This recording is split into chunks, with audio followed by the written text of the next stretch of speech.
Okay, so keeping on with our theories, our next theory is called self-evaluation maintenance theory. And so this theory says that our self-concept can be threatened by another's behavior. So far we've been really, with these theories, talking about how our own behavior can affect our self-concept. Self-evaluation maintenance theory says other people's behavior can threaten our self-concept. And the level of threat that we feel is usually determined by the closeness of the other person, right? Is it a close friend? Is it a lover? Is it a parent? Is it a sibling? So on and so forth. And the relevance of the behavior. So we talked about cooking in the last example. If cooking is important to you, this would increase the level of threat that you feel by the other individual's behavior. So according to self-evaluation maintenance theory, we feel bad when a close friend, or a close other, outperforms us on a task that is relevant to our self definition, to our identity, right? So if we consider ourselves a good cook and our close friend outperforms us in a cooking related area, we're going to feel bad. So go back to that the baking contest. You didn't win at all, but your best friend won. And you're like, holy, there's a word that ends with that phrase, but I'm not going to say it. You feel really bad, right? On the other hand, there is absolutely no problem if a close friend outperforms you on a task that's not relevant to your self definition. So, if you're a great baker and your friend is an amazing mathematician and they win some kind of math award, and you're like, yes, because you don't care, you don't do anything math related. So you're not thinking to yourself, man, I suck. You're like, man, that's amazing. That's my friend, right? And in fact, what happens is, and you can imagine, that you feel great about yourself when our friend does something good. I mean, you've experienced this when you're like, that's my girl, that's my boy. Yeah, yeah, because it allows us to bask in reflected glory, right? We get to do that. We get to barg, right? We talked about this in another lecture. But when a close friend does really well in something that has nothing to do with our own personal identity, we feel amazing and we feel amazingly happy for them. But we don't feel that way if it's something that's connected to our sense of self, which makes sense, right? And that's why it can be hard to be really good friends with your colleagues or your peers, because eventually, if you all are aiming for the same thing, if they outperform you, you might feel bad about yourself. So what do we do? So if a friend outperforms us in a domain or an area that we consider to be important to our sense of identity, our sense of self, what do we do? Well, there are three things, we usually do. Usually we do one of these things, but I guess you could do more than one. One thing that we do is we distance ourselves from the person, right? So your friend won that baking contest, and you're like, let me just not answer these calls for a minute. Let's not hang out, right? You guys have a chess tournament, go into a chess tournament or a poker tournament, and they outperform you, and you're feeling bad. You're like, let me just take a little break from them. The second, you could do everything you can to improve your performance, right? So if it's a math competition or a poker tournament or a baking contest and you don't win and your friend does, you go home and you practice, practice, practice, right? You burn the midnight oil trying to become the best mathematician or poker player or pie baker or whatever it is that you can be, so that next time you're the person who's on the stage, uh, and not sitting in the crowd. Or the last thing you should do, of course, is reduce the relevance of that task, right? So you didn't win and your friend did, and you feel bad about yourself. You can just say, you know what, maybe I'm not the best baker. And in fact, baking isn't even important. This is kind of stupid. I need to get a new hobby, right? Something like that. So, another threat to our self concept or a threat to our self esteem happens when we behave in ways that are contrary to our attitudes, right? So, we have this cognitive dissonance because we behave in ways that are contrary to our existing attitudes. So, if that happens, how do we restore our self-esteem? So let's say we smoke, even though we know that smoking is a health hazard. Not only is it some level of cognitive dissonance, it impacts our self-esteem. We don't feel good about ourselves when we do that. If you think drugs are bad and you spent this weekend, because we're in Michigan, going to the weed shop and smoking an ounce or vaping or whatever it is, you choose to do. You ate some lovely muffins, however you get down. I don't know. I don't want to judge. I'm a judgment-free kind of woman. No one believes that but me, but I do believe that about myself. So, however you get down, if you believe that drugs are bad, but you spent this time in Michigan getting high because you are in Michigan and in Michigan it's legal, how do you feel? How do you restore your self esteem after you've done something that you think is, contrary to your attitudes? Well, self affirmation theory suggests that we reduce the impact of the threat, the threat of feeling bad about ourselves, by affirming our competence in an unrelated area, right? So, oh, I feel so bad. I went and smoked an ounce of weed this weekend and I think drugs are bad, but I did it with my friends because that's what they were doing and it's legal here, but I still think it's bad. What should I do? What should I do? What should I do? Well, you might do something like yes, I smoked this ounce, but at the same time, you know what?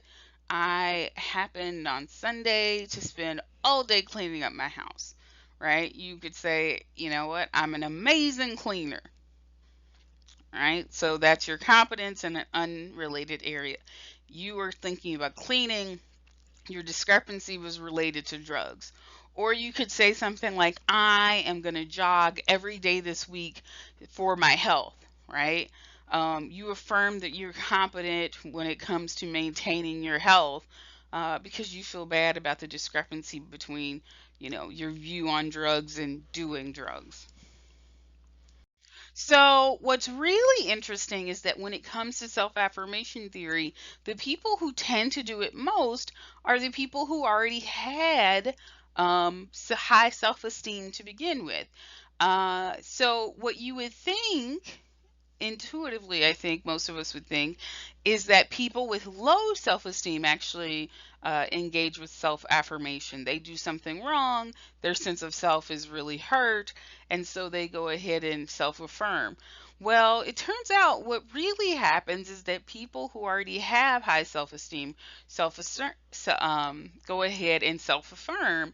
And if you think about it, this makes sense. What they say in terms of the literature is that if you want to have high self esteem, or if you want to think about what marks or kind of stands out about people with high self esteem, one of the things is that they tend to um, accept themselves, right? So they engage in self acceptance quite a bit.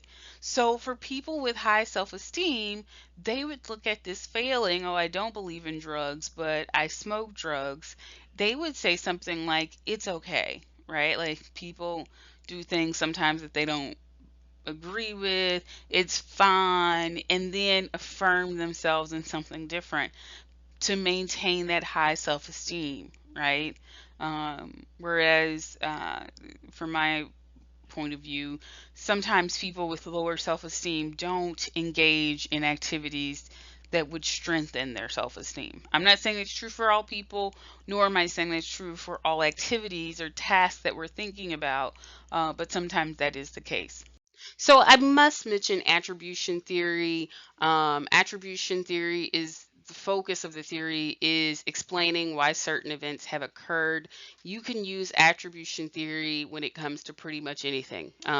Who are you blaming? Essentially, is the way it works. You can look at attribution theory in terms of relationships with other people. You can look at it in terms of many things, and oftentimes attribution theory is thrown out when you're discussing things like, faults.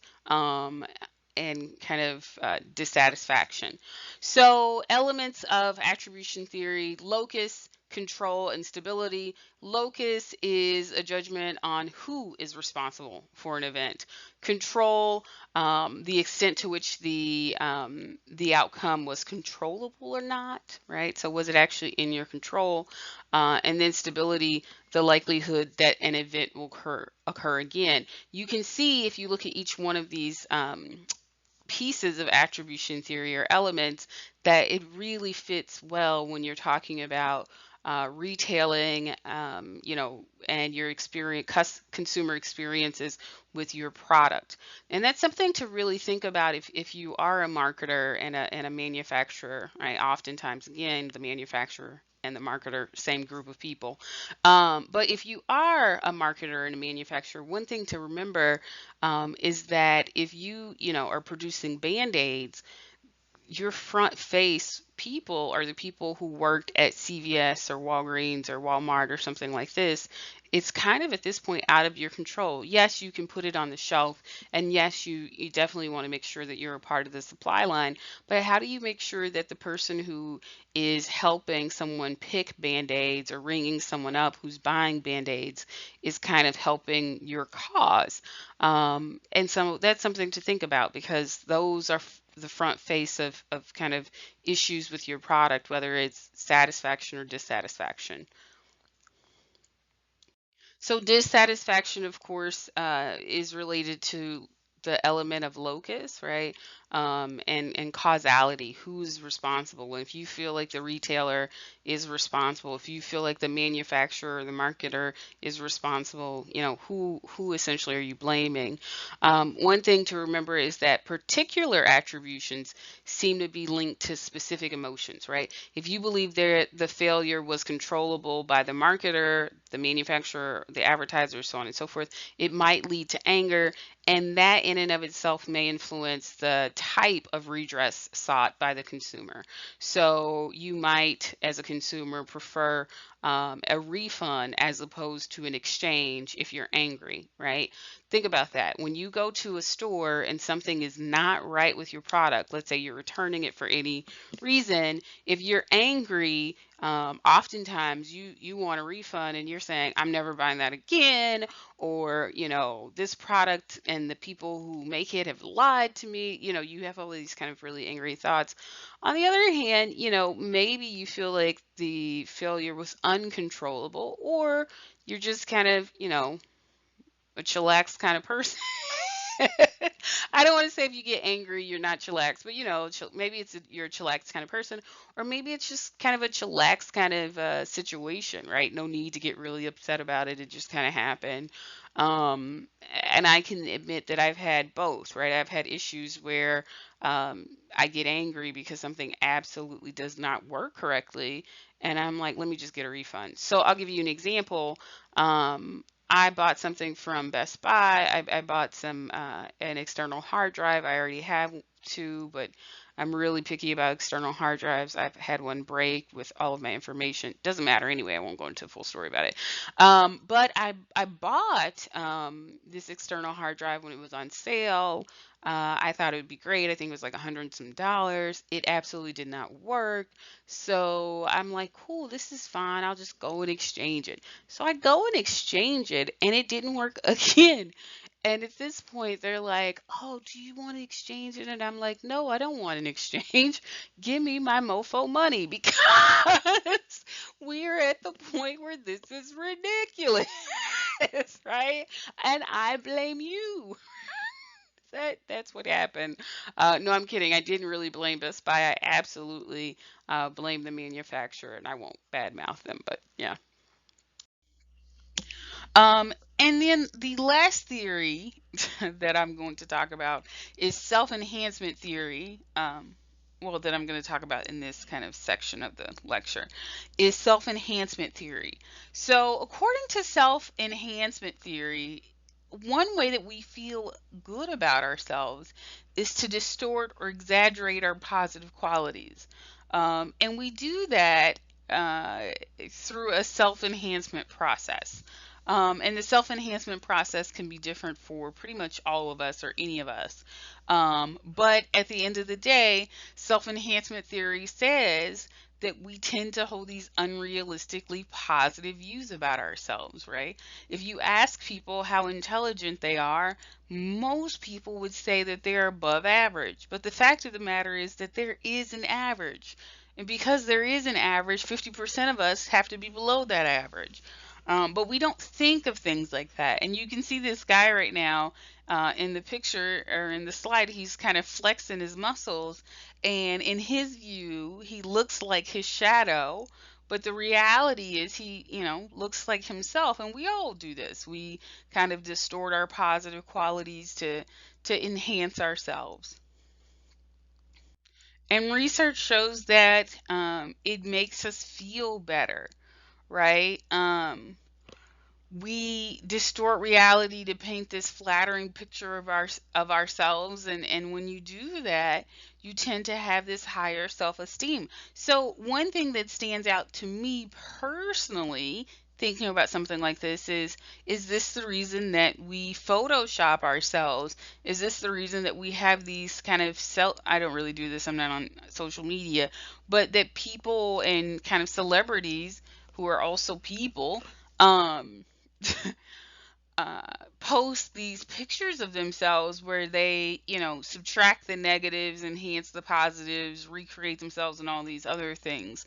And, I always wonder when I see pictures that are obviously photoshopped, if people doing this feel good about the fact that they're showing a photoshopped image. And according to self enhancement theory, they do. What I find interesting, though, or what I think would actually be interesting to me, because I shouldn't say what I find interesting.